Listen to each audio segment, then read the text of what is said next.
ওরে বড় একটা ডিম হয়ে গেছে পেটে। ডিম হইছে হ্যাঁ এটা মুরগির গুঁড়ো দিয়ে ওরে দাদুরে ডাক দে দেখ কত বড় মাছ এই সুবি আরে না সুন্দরভাবে 10 সুমন এই পুরন মাছ রে হে এ ডিম হইছে না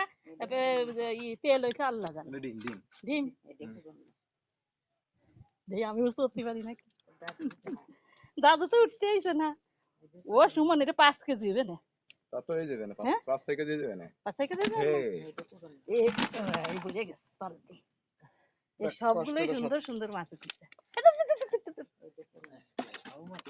হ্যাঁ দাদুরে ডাহি নিয়ে আসি টমাটো দিয়ে ফেলি আমি এই রে কষ্ট করে চলে ও বাবা গো বাদ বাকি তো আমি এরি এই দেখো দাদুর কপালে উঠিছে দাদু বাড়ি রয়েছে সেজন্য না দাদু বাড়ি না থাকলে এত বড় মাছ ওঠে না একাদিন উঠেছে নাকি যদি নামই না তাই